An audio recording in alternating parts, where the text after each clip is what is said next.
5 minutos, por lo tanto vamos a comenzar.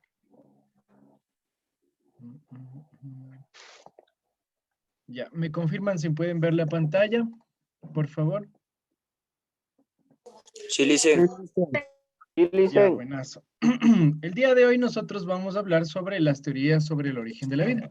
Si ustedes recuerdan en el proceso de nivelación que nosotros ya observamos, nosotros ya hablamos un poquito de estas teorías, ¿no es cierto? Pero nosotros solamente le vimos como de pasada.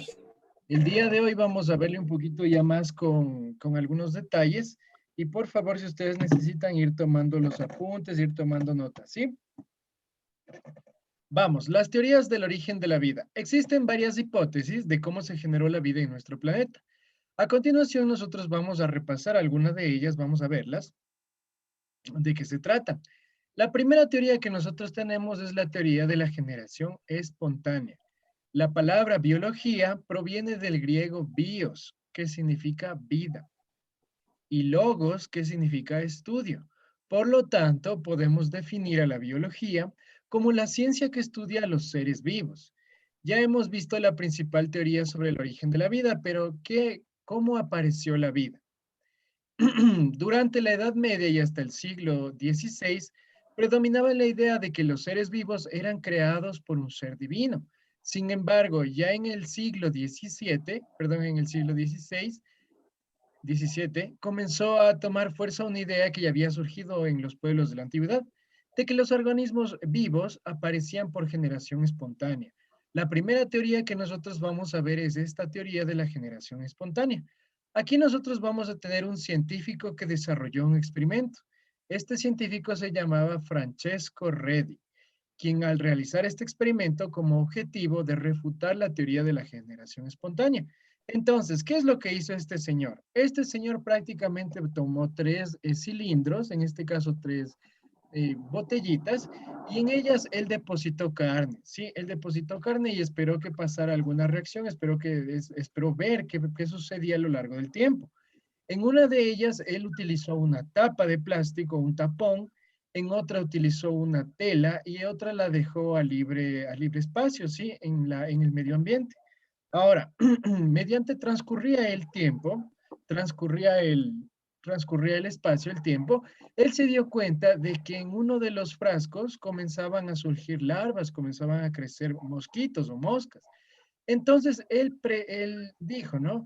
¿Por qué en los otros frascos no pasó lo mismo? Entonces el experimento que él demostraba es que la vida no se genera de la nada, ¿sí? La teoría de la generación espontánea generalmente nos dice que la vida puede originarse en cualquier sitio, en cualquier momento de nuestro sistema, de nuestro entorno. Sin embargo, nosotros mediante varios experimentos vamos a demostrar que esto es falso, ¿sí? Entonces, ¿qué pasó en el frasco que estaba tapado? En estos, pues, el que tenía un tapón, en estos simplemente no se desarrolló vida. ¿Por qué? Porque los mosquitos, los organismos, no podían ingresar para poder depositar aquí sus larvas, sus huevitos, y de esa manera no aparecían moscas. En el recipiente, en el frasco que tenía una tapa de tela, en este los mosquitos podían percibir las moscas, podían percibir el olor de descomposición, en este caso de la carne. Sin embargo, al tener una tela, este no permitía que los mosquitos pudieran ingresar, ¿sí? Que las moscas podían ingresar. Y por último, en el frasco que estaba destapado, ahí notó que muchas de las moscas sí podían ingresar. Y eso con el tiempo generó que aquí se produzcan unas larvas, se produzcan nuevos organismos. Por lo tanto, este científico descartó la teoría de la generación espontánea, debido a que los organismos siempre son originarios de unos padres o de predecesores. Nosotros en la actualidad, pues no aparecemos de la nada, nosotros siempre venimos de un origen, ¿sí? Eso fue la generación espontánea, una de las primeras teorías. Vamos a pasar a la segunda teoría, Pasteur y los matraces del cuello de cisne. Con el experimento de Redi quedó en evidencia que los organismos macroscópicos no podían surgir por generación espontánea. Pese a ello, durante el siglo, déjenme aceptar un poquito de alumnos que entran tarde. Ya. Pese a eso, durante el siglo XVIII, aún se creía en la generación espontánea de los organismos. Según las creencias de la época, simplemente ponían sustancias en descomposición en un lugar cálido y los microorganismos aparecían en este caldo de cultivo. Entonces, La controversia duró hasta 1864, se imagina casi hace menos de 100 años, cuando Louis Pasteur presentó su experimento en el cual demostró que los microorganismos están presentes en el aire y no se generan de forma espontánea. Por favor, silencien sus micrófonos, alumnos que ya ingresaron tarde, cierre sus micrófonos, no nos interrumpa. Gracias. En estos experimentos que realizó Pauster, utilizó matraces de cuello de cisne, matraces modificados para conseguir que pasara el oxígeno, solo indispensable para la vida, pero impedía que las bacterias pasaban, ya que quedaban atrapadas en las curvas de este cuello de estos matraces. Pasteur demostró que si hervía el líquido de los matraces y no manipulaba el cuello, no aparecía ningún organismo. Sin embargo, si se giraba el matraz o se rompía el cuello del mismo, aparecían microorganismos en el caldo de cultivo, pero no porque se generan espontáneamente, sino porque estos están dentro del aire. Durante este experimento quedó claro para toda la comunidad científica que los organismos, en este caso los microorganismos, no aparecían de forma repentina y la teoría de la generación espontánea quedó totalmente sin fundamento. Sí, nosotros aquí tenemos el experimento que realizó el señor Louis Pasteur. ¿Qué es lo que él hizo? Él prácticamente tomó un matraz, como ustedes pueden ver, esto es un matraz que tiene un cuellito, esto es como un balón. Entonces, aquí lo que hizo el científico fue depositar el caldo de cultivo, en este caso las sustancias nutritivas, dentro de este matraz. Ahora, con el uso de calor, este modificó el cuello del matraz y lo que hizo fue un cuello de cisne, que nosotros vamos a verle como que esto fuera una S, ¿sí? En esta S nosotros podemos observar que el aire puede ingresar al caldo de cultivo, a estos nutrientes, ¿sí? Como usted sabe, el aire está cargado de microorganismos.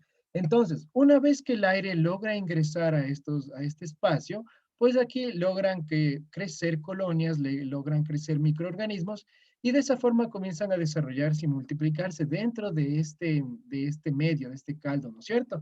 Ahora, ¿qué es lo que hizo el señor Pauster? Una vez que él agregó calor a este caldo nutritivo, a esta mezcla que él hizo, logró descubrir que los microorganismos morían, fallecían, ¿sí? Entonces, ¿qué pasaba? ¿Por qué estos se destruían? Nuevamente, si él no movía el cilindro, los organismos pues paulatinamente volvían a aparecer dentro del cilindro porque está en contacto del aire. Ahora, una vez que él hervía a este caldo y dejaba que se enfríe, una vez que él le rotaba, podía darse cuenta que nuevamente crecían y mucho más rápido los microorganismos. Eso se da ¿por qué? Porque cuando el aire ingresa, generalmente los microorganismos se van a quedar pegados en estas paredes, en estas curvas que él hizo en el cuello de cisne. Ahí él determinó que se están formando y se están multiplicando colonias de microorganismos. Y una vez que les da les hace llegar este caldo nutritivo girando la botella, girando este matraz, pues él notaba que los microorganismos nuevamente comenzaban a reproducirse, ¿sí? Este señor es uno de los principales científicos que desarrolló el proceso de la pasteurización de los alimentos. ¿Cómo funciona la pasteurización? Pues netamente es eliminar todos los microorganismos que se encuentran en el medio líquido sin afectar o sin alterar las condiciones o la especificación, en este caso, de los alimentos. La leche que nosotros tenemos sufre en este periodo de pasteurización en la cual entra leche y sale leche, ¿sí? Lo único que cambia es que se eliminan los microorganismos. Ese es el proceso de pasteurización que este señor pues tuvo mucho que ver en este proceso gracias a sus experimentos, ¿sí? Tenemos también la teoría de la evolución química, que este es un poquito más, este es un poquito más desarrollado. Después de los experimentos del señor Pauster, quedó claro que la vida no aparecía de forma espontánea, no aparecía de la nada, pero seguía sin existir una teoría clara que aplicara lo posible, que explicara en lo posible el origen de la vida. Esto fue así hasta 1924 con el científico Oparin y Halden. De forma independiente, propusieron el marco teórico en el que la vida tuvo que desarrollarse en la Tierra, gracias al cual ya podían realizarse experimentos que aceptaran o refutaran esta teoría. Tanto Oparin como el señor Handane propusieron la idea de que para conocer cómo se originó la vida en la Tierra, debían plantearse las condiciones que existían en la Tierra en ese momento. Es decir, que ellos van a hacer un experimento en el cual van a replicar cómo estaban las condiciones de la Tierra hace 3.500 millones de años. Estas condiciones eran totalmente diferentes a las que hoy tenemos. Las temperaturas eran mucho más altas, casi en nuestra atmósfera no había oxígeno y las descargas eléctricas de las tormentas de rayos y en este caso relámpagos eran mucho más comunes. Ahora, hace más de 3.500 millones de años, pues nuestra atmósfera estaba cargada de ciertos componentes que hoy en día son tóxicos para la vida. ¿Qué pasó? ¿Cómo se dio este proceso de que se fue limpiando? Pues este científico dio una teoría, él hizo una teoría para nosotros poder explicar, poder entender cómo se realiza este nuevo diagrama, este nuevo flujo que nosotros tenemos. El señor Haldane fue el primero en hablar de un caldo primordial. Irán señalando esto es importante. El caldo primordial hace referencia al océano que cubría gran parte de la Tierra en aquella época. En ese caldo aparecía una enorme cantidad de moléculas orgánicas formadas a partir de moléculas inorgánicas, simplemente desde la energía que se liberaba desde la Tierra. Del mismo modo, Oparin propuso que estas altas temperaturas, junto con la radiación ultravioleta y las descargas eléctricas que ocurrían en la atmósfera debido a las tormentas, provocaría una reacción química en los compuestos orgánicos que daría lugar a que se generen compuestos orgánicos. Esto es lo que conocemos como la evolución química. Entonces, ¿cómo se dio la evolución química? La evolución química se da cuando los componentes inorgánicos son expuestos a varias condiciones como nosotros tenemos alta radiación solar, electronegatividad, en este caso descargas eléctricas, y radiación ultravioleta y altas temperaturas, en donde van a cambiar, van a modificarse su estructura atómica y van a generar nuevas moléculas. Las grandes moléculas orgánicas que se formaron por evolución química debieron seguir evolucionando en moléculas más complejas hasta que quedaran rodeadas por una membrana que fuera capaz de autorreplicarse y diera origen a la vida celular similar a la que conocemos hoy en día. Entonces, ¿qué es lo que nos está explicando este científico? Este científico nos dice que en los océanos, generalmente donde nosotros tenemos la mayor cantidad de sustancias, se pudo generar la vida. ¿Cómo se generó? Bueno, dentro de lo que son las fosas marinas, nosotros vamos a tener gran actividad sísmica. Los terremotos, los aludes, nosotros tenemos debido a que se están moviendo las placas tectónicas. Nuestro planeta está conformado por varias placas que parecen como barquitos que están girando en la corteza de nuestro planeta. Estas usualmente siempre están moviéndose, una está chocándose con otra. Este movimiento de fricción, este choque que están teniendo las diferentes placas, es lo que producen la aparición de los volcanes, la aparición de los terremotos y en sí de la sismicidad que nosotros tenemos en todo el planeta. Ahora, este flujo de energía nosotros podemos observar en las fosas de las Marianas o en las fosas de la profundidad del océano. En estas fosas nosotros vamos a tener un resquebrajamiento de las placas marinas. Mientras en un lado se están golpeando, se están uniendo, en otros lados se están separando. Este espacio que se genera entre las capas hace que comience a brotar magma, comience a brotar lava debajo del mar. Entonces, nosotros aquí vamos a tener varias condiciones. Primero, vamos a tener una temperatura cálida, ¿sí?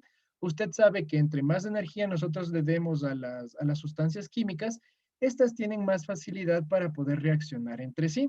De tal modo que en estos lugares está planteado que comenzó la vida. Nosotros aquí vamos a tener gran mezcla de componentes orgánicos y estos al estar con una fuente de energía inagotable, pues este científico dijo que tal vez ahí se desarrolló la vida. ¿Ya?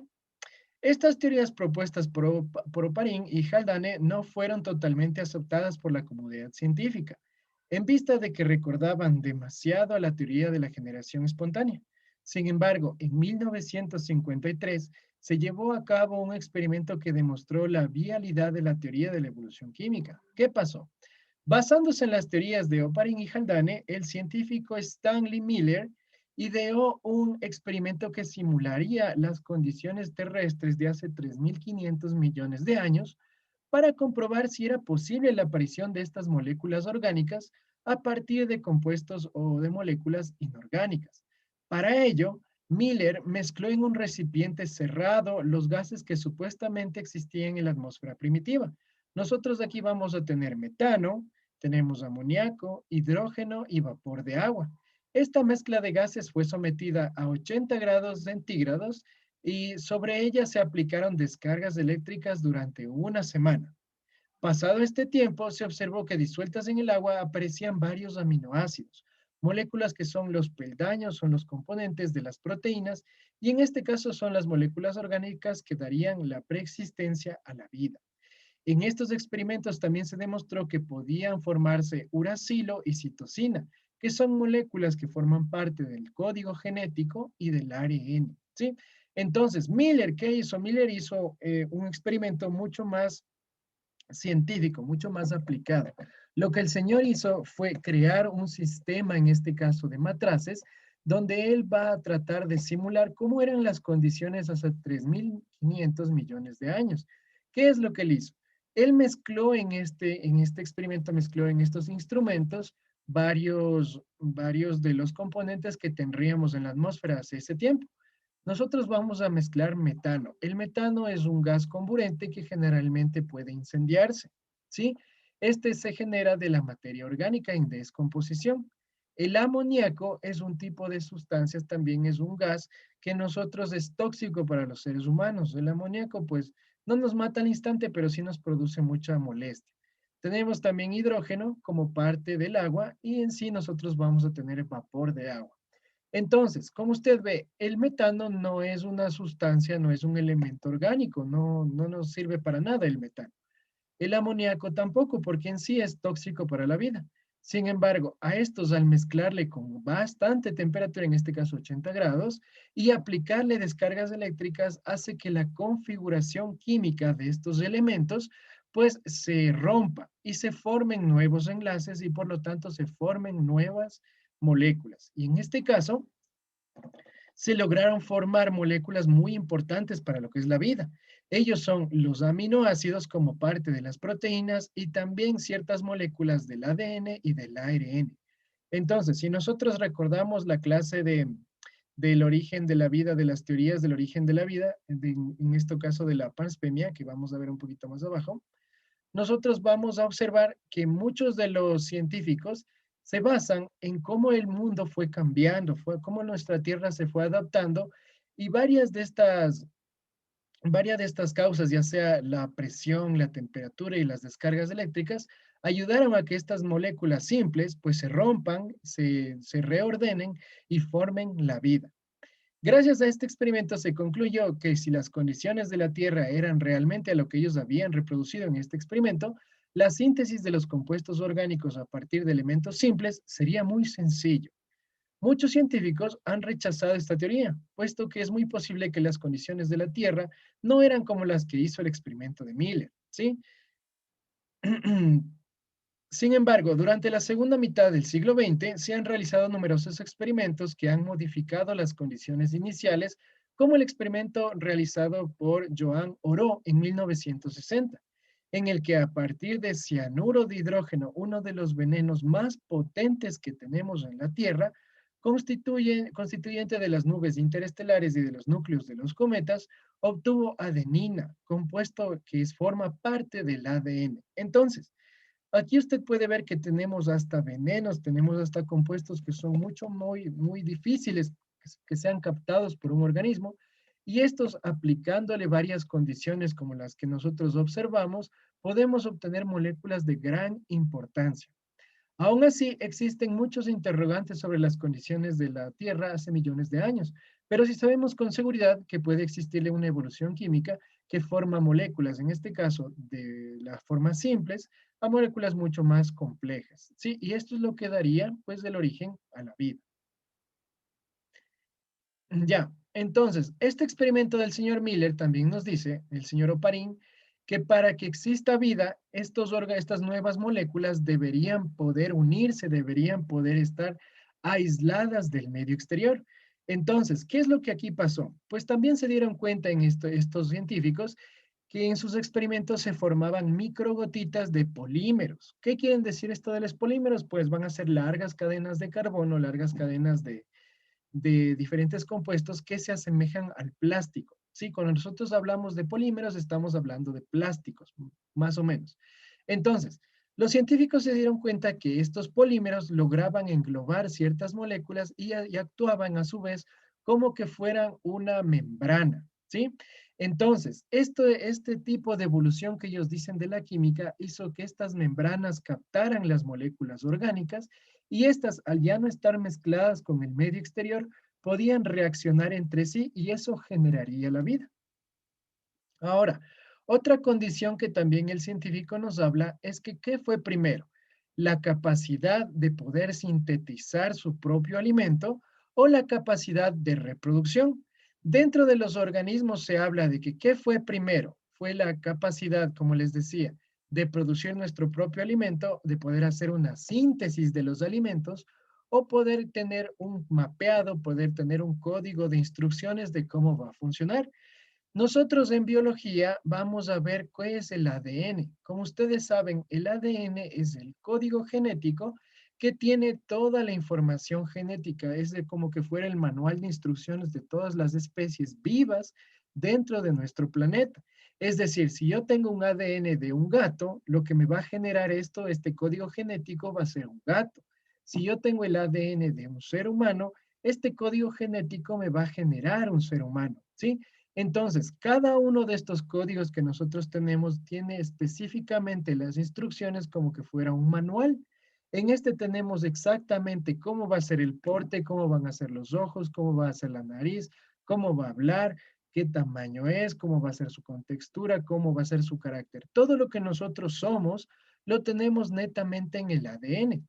Y este ADN es el encargado de hacer funcionar a nuestro organismo, porque este es el que dicta las órdenes para que las células y los organismos pues hagan y metabolicen lo que es la vida. Por ejemplo, si a un organismo le hace falta hidratarse, le hace falta agua, tiene sed, pues el núcleo donde nosotros tenemos el ADN le dice, a ver célula, tú necesitas nutrientes, para crecer necesitas agua. Y eso es lo que a nosotros nos motiva, nos pide para que nosotros nos alimentemos porque nos da hambre, para que tomemos líquidos porque nosotros nos da sed. ¿Sí? Entonces, este manual que nosotros tenemos es muy importante y es lo que nosotros genera la vida. Ahora, otro aspecto que tienen los científicos es la capacidad para poder sintetizar los alimentos. Si un organismo no es capaz de sintetizar su alimento, no es capaz de poder obtener energía a través del medio, este organismo no sería vivo. Y aquí vamos a ver algunos ejemplos que nosotros vamos a tener. Por ejemplo, dentro de lo que es la vida de los seres vivos, nosotros vamos a tener lo que son las bacterias, los hongos y también tenemos los organismos superiores, en este caso las plantas y los animales. Estos son considerados entes vivos porque tanto los animales como las plantas podemos obtener ya sea energía y sintetizar nuestro alimento, además de que podemos reproducirnos, ¿sí? En cambio, hay un ente en nuestra sociedad, de hecho es uno de los principales factores para los que estamos aquí sentados, pues sí, los virus. ¿Qué son los virus? Los virus son entes que no se les considera vivos, pese a que ellos tienen un código genético, ¿sí? Los virus, hay algunos que tienen códigos genéticos en los cuales están todo el manual para que ellos funcionen. Sin embargo, los virus no pueden reproducirse, no sobreviven en el medio. Por eso nos mandan a lavarnos las manos, por eso nos mandan a taparnos la boquita, para usar las mascarillas, para estar desinfectados. ¿Por qué? Porque el virus, una vez que sale de nuestro cuerpo, este muere instantáneamente, porque él necesita un huésped, necesita un virus, perdón, necesita un ser vivo, un organismo que le acoja y este le permita reproducirse. Entonces, ¿por qué no son vivos? Si ellos tienen la capacidad, si ellos tienen el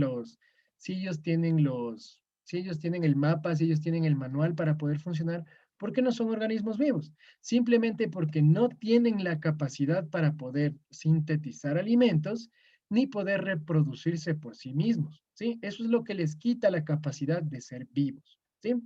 Ahora, dentro de estos, de estos virus, nosotros también vamos a tener o los virus que se conocen como rotavirus. Ahora, ¿qué es esto de los virus que tienen un rotavirus? Generalmente hay algunos virus, en este caso los rotavirus, tienen la capacidad de modificar su ADN. Es decir, yo ya tengo un código, tengo una generación y tengo yo la capacidad de virus que puedo cambiar y modificar este código genético a mi favor. Sin embargo, este no puede reproducirse, este no puede desarrollarse, no puede estar vivo. ¿Qué pasa con las vacunas? Muchas de las vacunas pues se orientan en que cuando usted le inmunizan, le van a poner un pedacito de este ADN del virus para que su cuerpo reconozca que usted está infectado y de esta manera el virus comience a generar anticuerpos, su cuerpo comience a generar anticuerpos ante el virus para que usted no se enferme. Así funcionan las vacunas. Ahora, vamos a ver en el caso de los rotavirus, como estos cambian la receta, pues aquí el fármaco, la medicina ya no surge efecto. Eso es lo que pasa con el virus de la inmunodeficiencia humana, como es el VIH, el SIDA. ¿Sí? ¿Por qué hasta el día de hoy nosotros no tenemos una cura contra el SIDA, pese a que este virus está entre nosotros hace más de, casi ya van a los 100 años, 50, 60 años? Entonces, ¿por qué nosotros no podemos erradicarle? Simplemente porque este virus tiene la capacidad del día de hoy va a ser azul, el día de mañana va a ser verde y así sucesivamente. Por lo tanto, nuestro cuerpo no puede identificarle porque este siempre está cambiando, ¿sí? Y por último, nosotros vamos a tener la teoría de la panspemia. ¿Qué nos quiere decir esta teoría de la panspemia? Aunque en la actualidad no es muy bien vista, también tiene varios fundamentos. A pesar de que actualmente el paradigma sobre el origen de la vida aceptado por la mayoría de la comunidad científica se basa en las teorías de Oparin, existe una controversia y se mantiene otras posibles hipótesis que darían respuesta a la pregunta, ¿cómo inició la vida en la Tierra?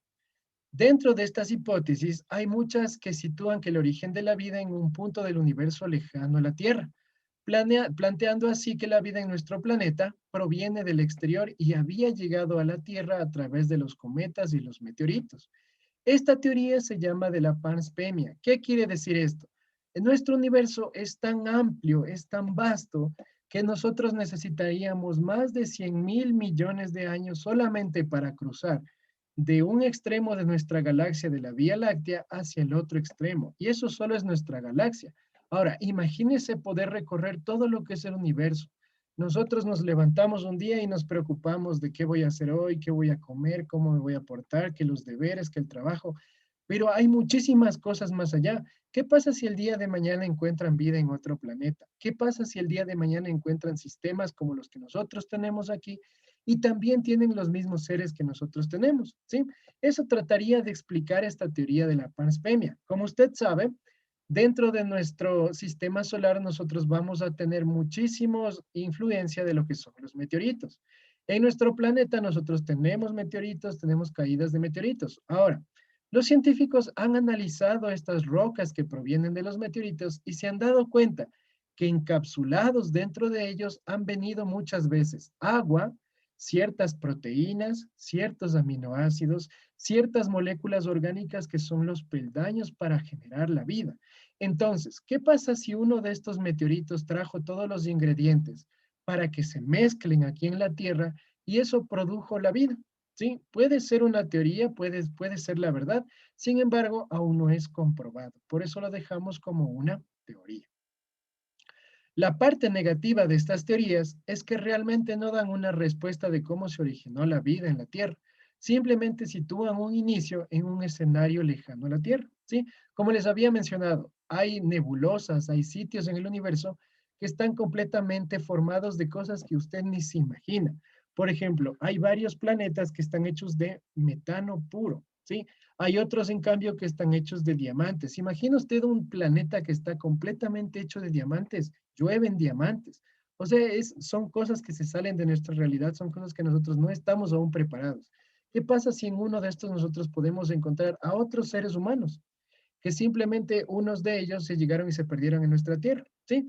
Entonces, así hay muchísimas cosas que nosotros podemos analizar, pero como les digo, solamente son teorías porque no están comprobadas, ¿sí? Eso sería. ¿Alguna duda o inquietud? ¿Dudas o inquietudes? ¿Preguntas? Licenciado, una preguntita, muy buenas noches. Digan. En esto que decimos del ADN, las abreviaturas, o sea, ¿qué significa ADN? ADN significa ácido desoxirribonucleico.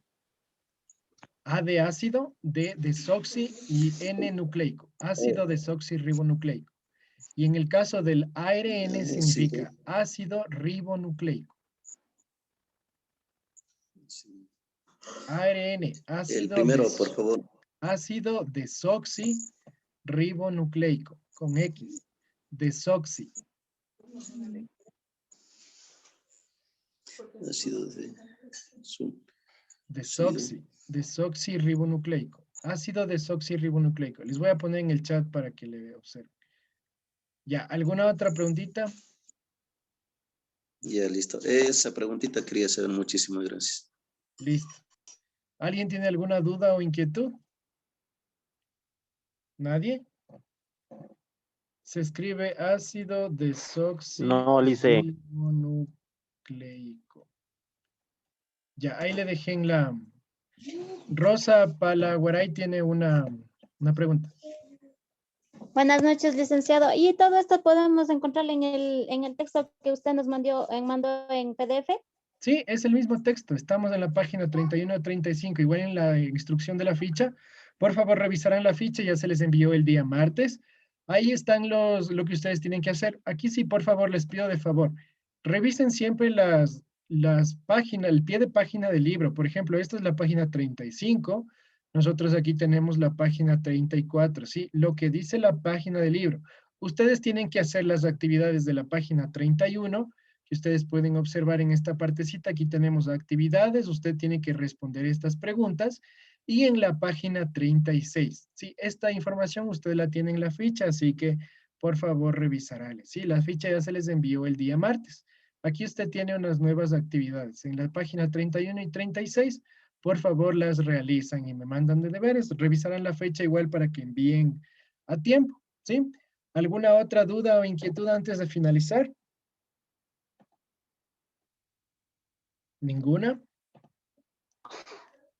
Dicen, y los que ya acabaron de hacer, los podemos nomás enviar. Claro, puede enviarme hasta el 18. Puede enviarme ahorita, mañana, cuando usted pueda, pero hasta el 18. Revisaron la fecha, ¿sí? Eso sería todo, chicos. Voy a tomar una Ya, fotito gracias. para la asistencia. Sonrían. Después me estaban diciendo que les tomo fotos feas por ahí. Sonrían todos. Ya. Ya, gracias, chicos. Cualquier cosita o inquietud, pues me pueden hacer llegar sus comentarios al WhatsApp, ¿sí? Muchas gracias y hasta el lunes sería conmigo. Hasta luego, chicos. Gracias. Muchas gracias, Hasta luego, buenas Lice. noches. Gracias. Lunes. Hasta luego. Hasta Hasta mañana. luego. Dicen. Gracias, dicen. A Gracias, ustedes, Lice. hasta luego. Hasta el lunes.